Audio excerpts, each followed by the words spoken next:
ya semen sikina jadi jatuh lagi lam jalan punya sudah itu bila semua sudah tidak ada orang sudah mereka berusaha musuhnya dah hari masuk berdoa अभी हिजा अंका हिजा त्याचलागा जो है नमलो भरे बारा माना सजावी रकीता राहंगा सुची लुमांगे सुची लोयना मकैना रकीता राहंगा सेक्रिफाइस तलुजा वंगा dia pun tak ada dia itu lah kita ini hidup macam free let's enjoy the world rasa bisa misi ini sama betul baik. Lebih kalau kita anak dia lari lebih yang mau ini orang mau tu ada.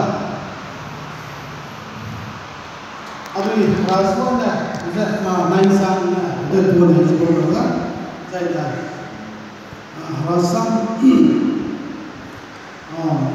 desa क्या नहीं जरूर है luka kita sebutnya kan asu tuan ini dalam negara kita kesana sudah bila naik sana rata dia program ini hanya di Malaysia ini lemai ina ini pusam bisa ina lagi sana ye shall know the truth and the truth shall make you free. That's someone that kan saya dah silau saya kan saya dah disu riba kan boleh pakai dah kan saya dah disu lungzai dah bahagia riba boleh dah lungzai dah bahagia lungzai dah boleh macam that's easy na lui namai kita sama ada sama saja kan saya dah silau saya kan saya dah disu lungzai dah bahagia dia boleh sama saja ni belum sudah study tu lah, belum sudah ni lah. So right to begin, aku say let's question ourselves. Kau mau anjay kan? Let's find. Kau ingin? Anjay orang tu ni ada. What do you think? Nak anjay je dah tu sudah orang yang mana? What is right? Kau kan saya lah, kau kan saya sudah lah, kan saya kau lah, kan saya nak kau boleh sana. Kau suruh kan saya ni, kau suruh di pakai boleh, kau suruh saya tu lah, namai lu kau besar tapi lah, kita pada dan sisi lah, baik tu dia, lu kan ada, lu kan saya kau lah, sudah dulu dia just think who is right and what is right. So that kan saya belum jadi, so that kau kan saya belum, pasti kita belum jadi mungkin. Hanya itu, ada kebangkitan membangun membangun. Hanya itu kita harus suara sedikit pun ada usaha terus ya. Di kampung kita pun ada orang baru dah, ada yang sang bagi usaha na. Kambang anu dah, hebat apa? Enggak jalan kalau jalan mana? We want free. We want to just fly around and see the scenery. Dato mereka kalau ni udah begini, jangan free. Mereka kan berusaha mereka free kita ada apa? Ya iman saya. Dan sisi mana? Anda berusaha mereka free kita apa ni? Kalau dulu Amerika saya ke orang yang makin berada, juga dia berusaha untuk berlaku. So mana? Ya berusaha tu lah ada tu lah ni. Dia I don't want free. I want always work and work, or I want always stay at home. Orang tidak makan. Mungkin kita sakit dalam rumah. Ya bangla ke situ orang semua. Makanya semua kita free boleh. I don't want free. I want always tension. I want always work. Lupa kali bola. Sehingga anak sekolah sama. We want free. I want to just free, walk free alone. we hosted next week is vacation. Wow! Next week we got the vacation. We are no more under the rule. We are no more under the somebody controlling. Zenara is supposed to be now, Sinai is not Ugaya. He allowed woman that's a woman by a time to bumpy you, Makaina, idea or now that then we don't get free the that's the end of mine. I know that free to make come. This is the end of my rule. Someone is Now can they go to Rado? Then I can say that is true. Lose it.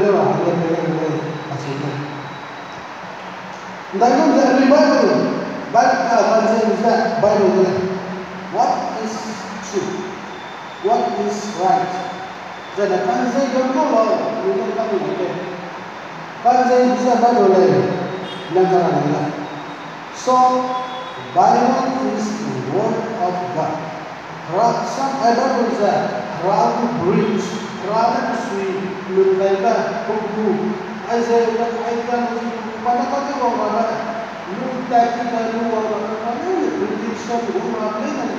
I come here to that. So the problem. This is example of that. Can't say that. Lose it and you are here. We have that and the love way.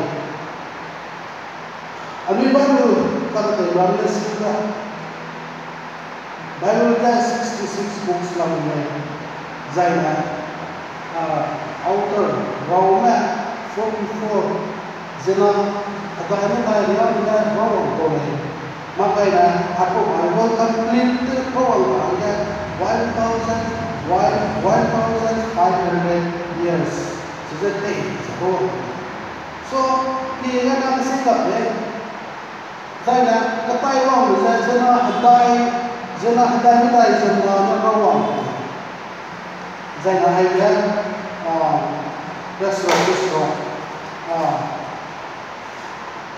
Bible sa books na lang kasi niya idea niya lungsun na tira ba bang bisa idea lang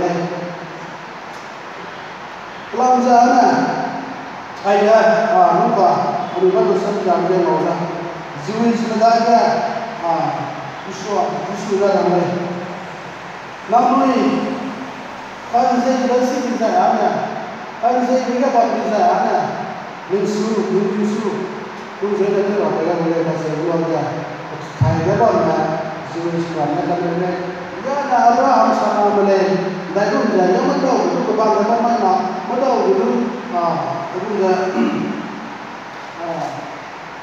Marang ka ano ba ma dagun dagun na su nama dagun na su tu jada tu ada yang su da ko ni ba ko wala disula namai kan saya rasi bisa ada maka namai Abraham sama lagi bisa ada kesiada mui baik kau sudah Bawa orang yang siula, orang siapa orang Malay. Masih belum dapat peduli saya pun ya. Sisi ini ayat dengan apa orang Malay. Bible saya sampai saya kangen Malay tak boleh.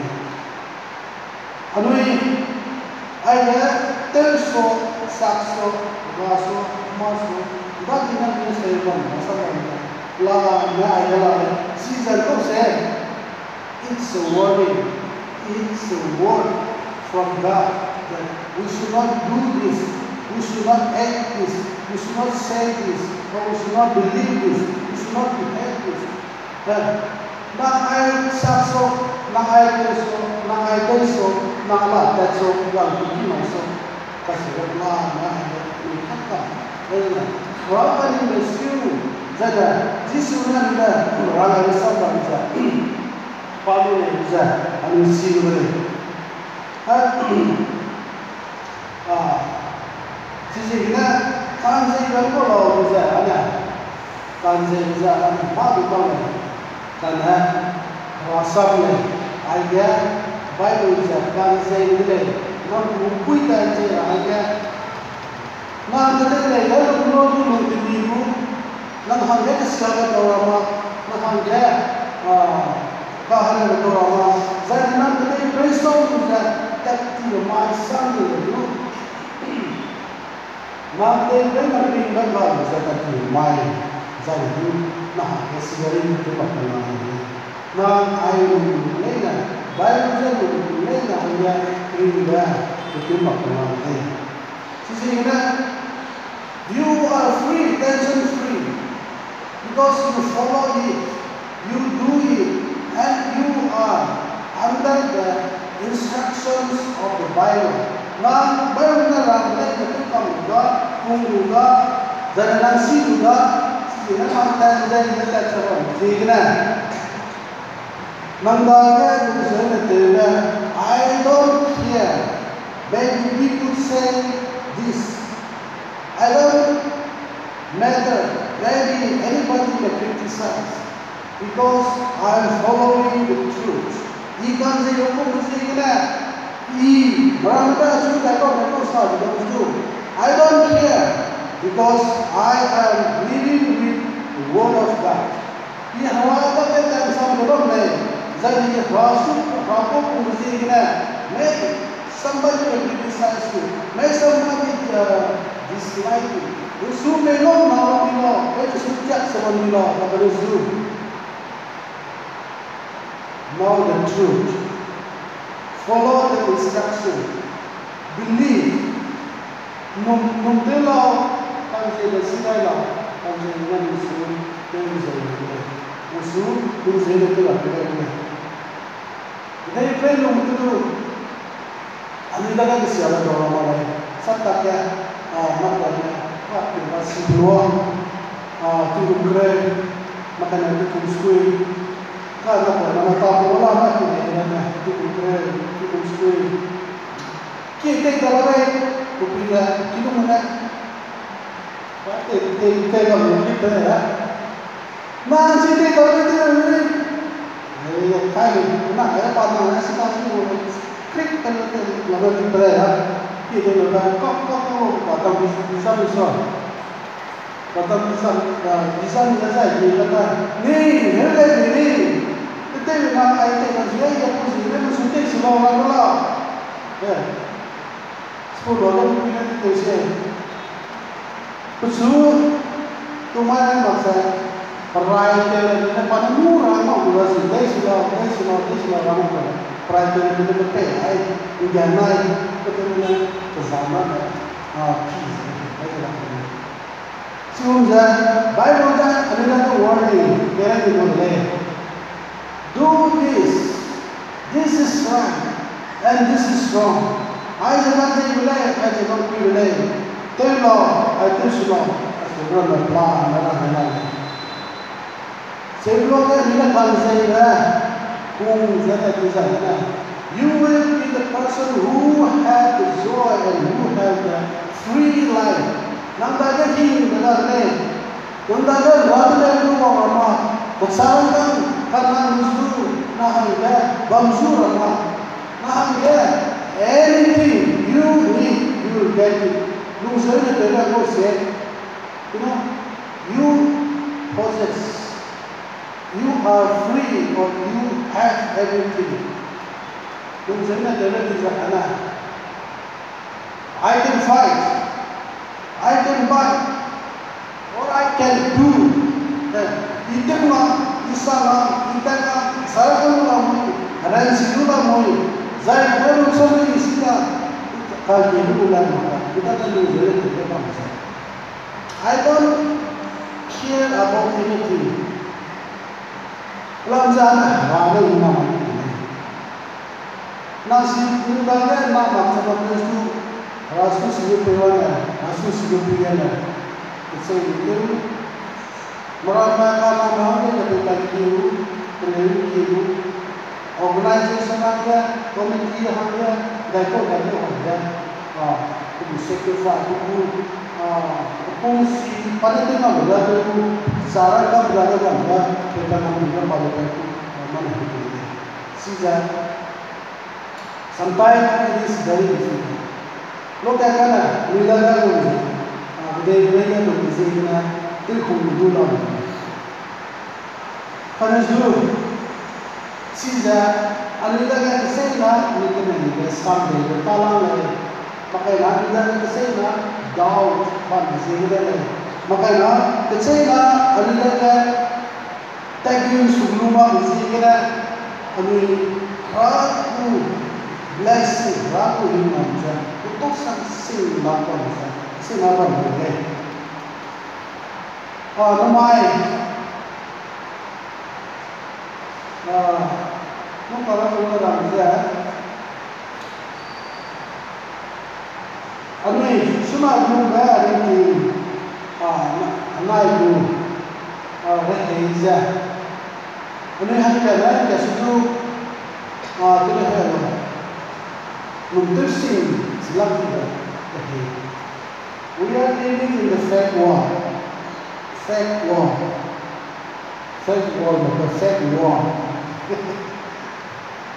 Sudah pani tu kedai semua benda. We can find many fake things in the market. Sampai ada. This time we can find so many fake. iPhone fake juga, Samsung fake juga. Ada mana mobile dia sama. Serius semua mana original sih. Sini maksa itu Adidas Nike saya kira dalam mereka ni Kusi bola kayu kalau dulu peluru sampai bukan cuci orang dalam this is what the reality is a fact. So we are living in a fact world. Namai rizma I kata mungkin juga 10% dulu 10% 90% are doubt. Why? Because we are living in a fake world. We cannot trust it fully. We cannot believe them fully. Why? Because most of them don't know the truth. Most of them don't know the exact truth of God's word. Rasan kabul bahkan saya siapa yang itu ini urusan beberapa orang ini tampil mana siapa yang itu saya desain buat apa ini pada kesana pada lebih sudah makanya orang itu ya karena Allah orang desain tu Buddhist Muslim ini apa boleh Sina mau kita desain kayak maka ada apa ni? Sehingga kita lihat orang pada yang senang kita mampu dah kita mau kita. Karena itu we cannot trust them fully sometimes because she don't fully trust or she not fully trust the truth word of God. Bahasan tak kelihatan sehingga karena itu sampai anda urusan itu kurang semua mungkin Allah.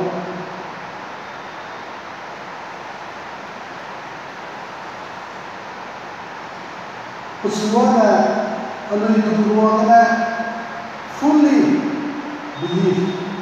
Boleh kan? Ini dah hebat.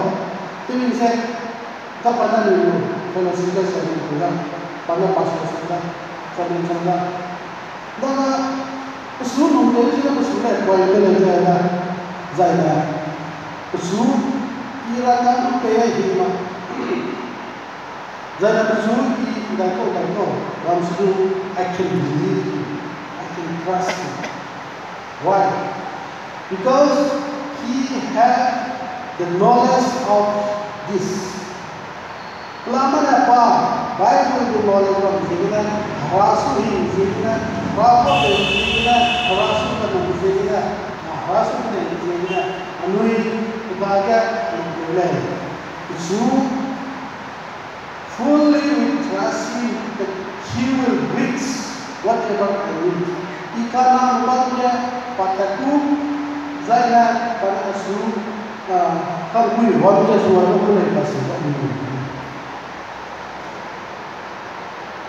Sana sudah beri kasihnya sang malam gloria ini kudu fully sampai ke kasih.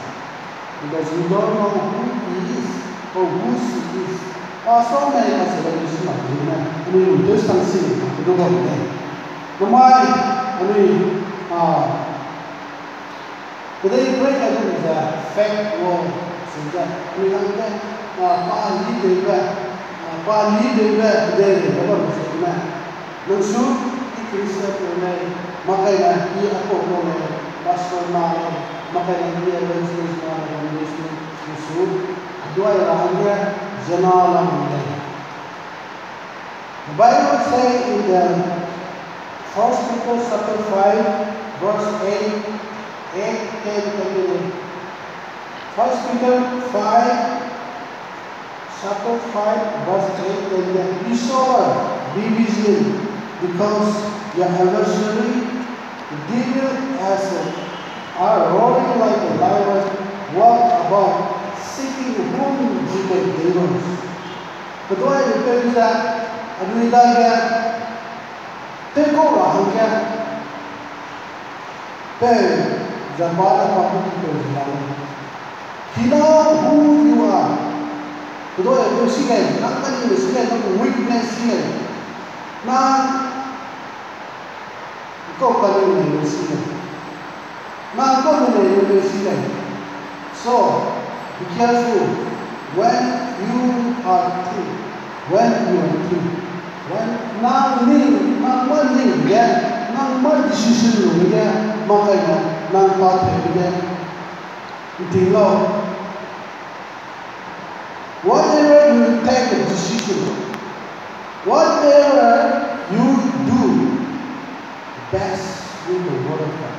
Kalau some lain, kita juga nang decision kita, nang kata-kata, pelajaran. Anu sudah kau ada siapa? Nanti kita ada the fake world. We are living in the fake world. They may claim that they are Christian. They may claim that they are Adventists. Pada ramai orang yang masuk ke dalam, apa semua itu Genesis na Genesis kusang ba rangkam ada yang paham bukan dalam ini. Kalau who knows? He is the first being. Aza kedua itu sanggup lebih banyak. Because we are living in the fake world. Because paham tidak sebenarnya begini. Find out what is true. Nah, kan saya berbarang dia apa sang kita nanti dia kan saya berbarang apa sisa anu yang baik kan saya berbarang saja kan saya berbarang saja baru saya kan saya berbarang nang susah orang nang decision tu orang Bible naik tu saja nang decision tu mak saya nang susah tu mak saya you will fall. Now, how can you relate? Because, ano yung kanzay na siya? Sana sa, ano yung sunod natin yung kikira? Nasunod, take like yung sunod kakira. Ang kaya ba manipulin niya? Kasi ko na po, magkabitid niya. Ganda ito. Masay. Sambal.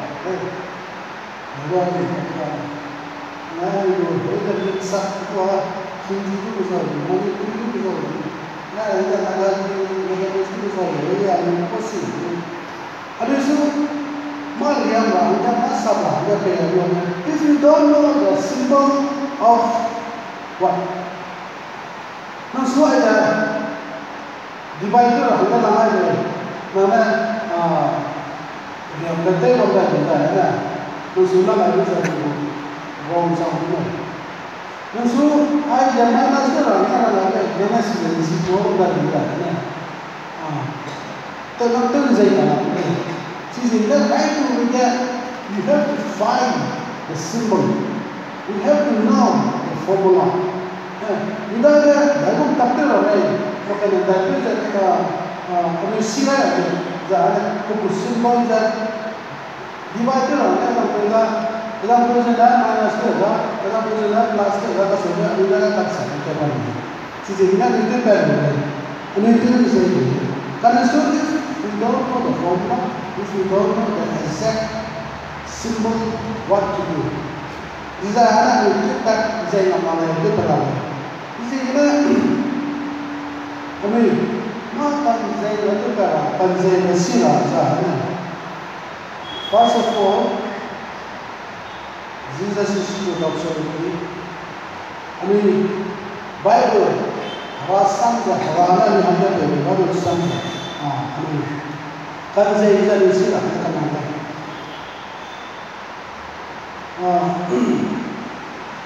Jadi rasanya kami mau bisa. Daiko mai, kami sudah dua ada, kami sudah dua ada. Bangladesh tu, zon berapa sampai 15, zon sampai 15 verse 8, 9. If you abide in me and my word abide in you, you will ask whatever desire, and it shall be done for you. Ada sih bolehnya. Apa injilnya sampai sudah jadi. Jadi, ada orang sana. Jangan sampai di mana orang sana. Nama harga bagi saya makanya nama rapor bagi saya rasam bagi saya nama kiblatnya pada tempat kiblat maksudnya harga pun jarang ada banglo jadi ini ada kiblat asam pula saya asam saya ini sebab no saya ini mengenai dan daiko ni saya tu putih boleh masih bisa ini asam pula semua ada sekitarnya James chapter 4 verse 7, 8, 10, 11. Come near to God, He will come near to you. Then humble yourself in the sight of the Lord, and He shall lift you up. Resist the evil, and He will flee from you. Rather than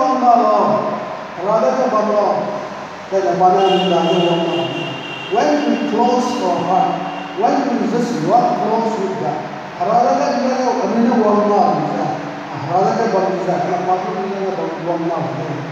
saya siapa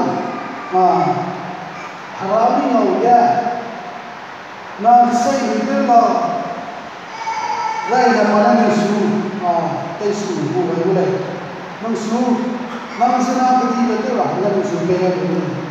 Nah harga just no ayah saja. Awak rakyat itu boleh. Asulun kalau, jadi asulun kalau yang bersangsi, mana boleh. Rana, ibuapa kayu, ibadah waktu, he will take the thing that we have faced. Mang daiko betul, main mang daiko betul, betul, Rana Bubarde, Improving Sapana Sute, Zaga, Nana Su on Maza, Su designer. Zaga Nulu Name support designer.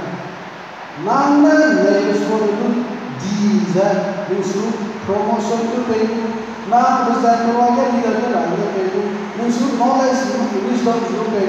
Rana Ilaga, Susan. Kanzai Bada. Kanzai berpungga dekat manusia. Apa asal kita suasi kita zat. Pokok hati mana pokok saya. Dan puasa semua kanzai berpungga rasu kita rasam berpungga semua kita. Anu yang mau tinggal. Anu mau tinggal saya. Kita ini kita. Ini kita lah. Akhir masa kita boleh jauh. Karena hai kita tunggu kita ang pakil ini maka nama tak kaya. Hai kami semua. Mula kita ini pangkai lagi. Sumpah saya kita semuanya masih I can still imagine things like that. Nakapasaya, pagsisanan, pacing, sinodami na ano. Ang pacing na, kasi mga asam lang dati na, pwede mo magsusika mo. Nagamahal na, pwede mo magsusika mo. Manipur nila yun, hindi na tulong, pwede mo magsusika. Kasi lang yun, iya lang mga lang ko. Semua orang semua. Kalau orang zaman zaman army orang zaman kita kan jelas sangka. Mungkin naziknya orang orang lah, orang ko. Saya orang ini tua ini mereka sebelum mana. Kita rasul kita, rasul pura, rasul kebijakan, rasul protective, rasul suh, jadi ini sektor yang travel festival belum disuruh kita pasal. Karena sanksinya saya sudah bisa. Hadiran Tuhan masih domain. Hadiran ya paling rasa adalah Tuhan. Kuat, misalnya kalau orang ya, misal mau orang paham tak pakai, lalu mau bahasa itu mana dalam. Apa bukan orang seluruh itu seluruh ini. Biasanya saya bila usul tulen boksi lagi. Itu je. He had the word in him. The word of God is with him. So devil is free from him. Rahasia ada semua Allah kita. Ya dalam surah hilang, biasanya surah hilang, orang tu orang hilang. Tapi dalam pahamsun tulen boksi. Itu dalam betul saya. We will pray in the name of Jesus. Go. Rasam punya, rasam kini, rasam dalam misalnya. Kedua, samsung usul temptation itu apa? Kalau itu usul, instead of we just says it out. Anu ini belum maksud itu. Anu ini tahu apa? Satu, violin dia ada kat. So we Christians should be like that. Anu Christian mah kacau lagi sana. Anu aku buku. Kita ada kat simbol, kita kata orang. Kita ada kat teknik juga. Usia mulai masuk dalam sepanjang. Katalah. Misalnya, pada kelompok tak ada orang. Kenapa kita dengar mati mana? Ibu dia berkata pepek atau rumah kerja pepek, kerja atau kerja lain. Lalu mana dia ya? Kalau dia harus lain. Jadi lama bilang semua dia kata, ada lagi betul betul dia kata sih. Nasiba, aku berada siapa diri sama itu, kan bahasa ini. saya kisah ini sebelum ada ini na rasa pun kita rasa bikin kita suci dan semua tahu bukan atem tu dua orang ini tak orang is if you know the truth shall lead you free.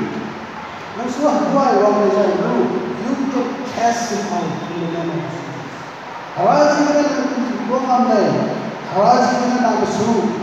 You can fight back in the name of Jesus.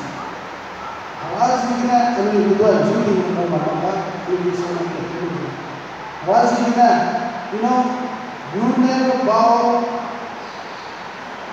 under the feet of Satan. Kedua itu adalah iman.